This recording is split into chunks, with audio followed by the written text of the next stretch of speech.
તો hello guys, welcome back to another vlog. ને મિત્રો, આજે આપણે આવી ગયા છે એક સરસ મજાની રેસિપી લઈને. અને આજની રેસિપીમાં છે મોમોસ બનાવવાના. તો એ સ્પેશિયલ મારા દીદી બનાવે છે મોમોસ. તો ચાલો આપણે જોઈએ કે રેસિપીમાં શું શું નાખે છે અને કેવા બનાવે છે. તો આ છે અમારા સિસ્ટર. કેવાક બનાવે એટલે હારા જ બનાવે હો. હા, બનાવે તો સરસ છે. તો હવે તમે રેસિપીને બધું કહી દેજો કે હું કહેતો જઈશ. મેંદાનો લોટ લીધો છે સૌ પહેલી વાર. અને એમ કરતો આ છે કોબી, ડુંગળીને મરચું ને આદુ. કોબી, ડુંગળીને મરચાં, આદુ બધું ખમણીને પાણી નીચોડી અને બધું તૈયાર કરી દીધું છે. પછી આમાં સ્વાદ પ્રમાણે મીઠું નાખવાનું. નિમક નાખી દીધું છે ને હવે નાખે છે તેલ. જે રીતે આપણે જીરાપુરીનો લોટ બાંધીએ ને એ રીતે જ મોમોસનો લોટ બાંધી નાખવાનો. પછી આને મિક્સ કરી નાખવાનું.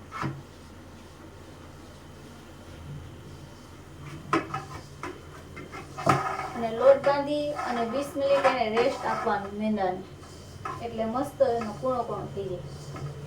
એનો મિક્સ થઈ ગયો છે. હવે આપણે એમાં પાણી નાખીશું.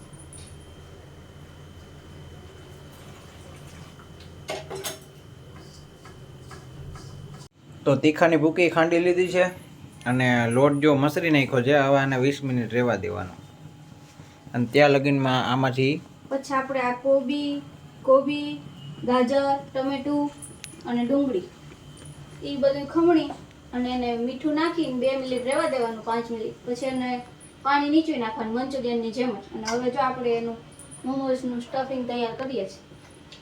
હવે એમાં સ્વાદ પ્રમાણે મીઠું નાખવાનું, કેમ કે પહેલાં તો આપણે નાખ્યું હતું જેથી. પછી આપણે નાખશું આમાં બહુ ઝાઝી બધી તીખાની ભૂકી.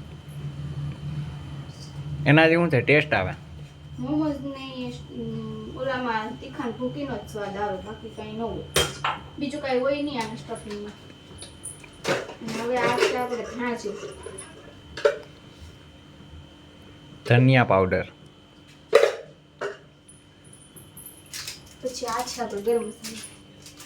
ઈ કેવો કહેવાય, ગમે એ હાલે નહીં તો. ઈ ગમે એ હાલે. આપણે મહાલક્ષ્મીનો વાપરીએ, અત્યારે ઈ ખાલી થઈ ગયો છે. અને આપણી પાસે એન્ટિક લીંબુ છે, બતાવ તો. અને આ છે મોસંબીની કલમના લીંબુ, કેસરી કલરના. ઓરેન્જ ભાઈ. અને આપણે જરૂર પડે ને એ પ્રમાણે તમે જેટલું ખાટું ખાતા હોય એવું લીંબુ નાખવાનું.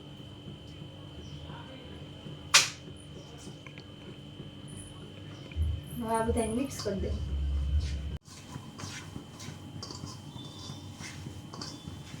જો હવે આપણે આમાં નાખવાના છે ધાણા નાખીને મિક્સ કરી દેવાનું. ને ધાણાના દાંડલા આપણે વેસ્ટ જવા દેવાના નથી, ચટણીમાં નાખી દેવાના છે. ચટણીની તો રેસીપી કહી દે, બતાવો. ચટણી છે લાલ મરચું, ટમેટું, લસણ અને ધાણાના દાંડિયા. એને શું કર્યું, બાફવા મૂકી દીધું. એને બાફી નાખ્યું. પછી મિક્સરમાં ક્રશ કરી નાખવાનું. પછી એને મિક્સરમાં ક્રશ કરી નાખવાનું. શેકવું હોય તો શેકાય, પણ તો લાલ મરચાંનો સ્વાદ ન આવે. ઓકે, હવે તમારું બેસન તૈયાર થઈ ગયું ને ઓલું? હા, જો હવે આ મોમોઝનું સ્ટફિંગ તૈયાર થઈ ગયું છે. હવે હમણાં આપણે 20 મિનિટ થઈ ગઈ છે, એટલે લોટ જોઈ અને પછી મોમોઝ બનાવવા માંડીએ. આપણો લોટ તૈયાર થઈ ગયો છે અને આપણે ઢોકળિયામાં મોમોઝને બાફવા માટે પાણી લઈ લીધું છે ને એમાં નાખી દીધું છે આપણે લીંબુનું ફાડું. હવે રાખી દઈશું. પછી આ મોમોઝ, આ લોટ, મેંદાના લોટના નાના ગોયણા કરવાના. પૂરીથી નાની પૂરી વણવાની છે આપણે. હવે આપણે જો આ મેંદા નાનું ગોયણું લઈ લીધું અને એની બનાવવા માંડશું પૂરી. જો સાવ નાની પૂરી બનાવવાની અને સાવ આછી. આ આપણે પૂરી કેટલી બધી બનાવી નાખીએ, પછી મોમોસ ભરીએ. તો હવે આપણે વારવાનું છે આને, મોમોસ શેપમાં વારવાનું છે. દીદીને કોઈને આવડતું નથી, તો હવે હું તમને વારીને બતાડું. આ બાજુ પાહ લઈ લે. તો આ રીતના મસાલો ભરી અને આ રીતના આમ કરી અને આમ ચીપટા લેવાના જ્યાં, એટલે મસ્ત શેપ આવી જશે આમાં. આમ આપણે ચીપટા લેવાના આ જ રીતના આખામાં, એટલે ખુલે નહીં અને કાંઈ ના થાય. મને હજી ઓછું ફાવે થોડું. જો આ રીતના મસ્ત શેપ આવી જશે.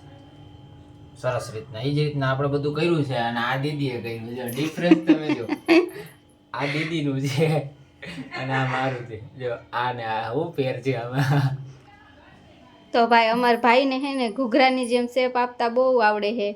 એટલે કોઈને હે ને તમારે મોમોઝ બનાવવા હોય, ઓર્ડર દેવો હોય તો અમારા ભાઈને છે ને સબ ઓલું કર, કોન્ટેક્ટ કરજો. અમારા ભાઈને કોન્ટેક કરજો. 99 મારા નંબર. પાણી નહોતું જ નો નવાનું. આજ તમે નાયો જ નથી. હાલો બંધ કરો. તો જો આપણે મોમોસ હવે ભાઈએ ભરી દીધા છે અને આપણે ઢોકરિયામાં સ્ટીમ કરવા રાખી દીધા છે બફાવા. અને બફાઈ જાય જો આવી રીતના ગોઠવી દેવાના, થોડાક જ રાખવાના, બાકી આ મેંદો છે ને ઈ એકાબીજાને ચોટી જાય. અને તેલ ભૂણી દેવાનું બધાયમાં. તો હવે આપણે આને સ્ટીમ કરવા રાખી દઈએ. હવે 15 મિનિટ પછી આને ખોલશું. 15 મિનિટમાં તો થઈ જ જશે. તો હવે 15-20 મિનિટ થઈ ગઈ છે અને આપણા મોમોસ જો પાકી ગયા છે. મોમોસ ને આવા થવા દેવાના. મોમોસ પાકી જાય ને એટલે આ મેંદાનો લોટનો કલર છે ને એ બદલી જાય.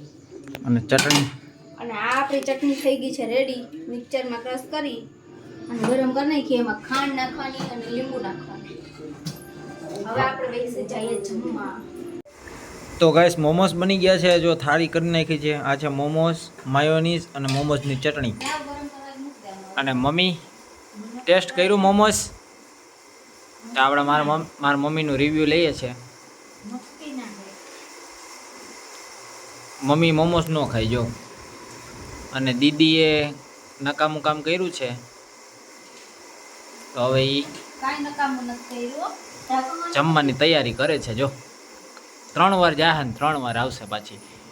તો કાંઈ વાંધો નહીં, ચાલો હવે આપણે છે ને જમી લઈએ. અને વિડીયો ગમ્યો હોય તો લાઈક, શેર અને સબસ્ક્રાઈબ. Bye bye.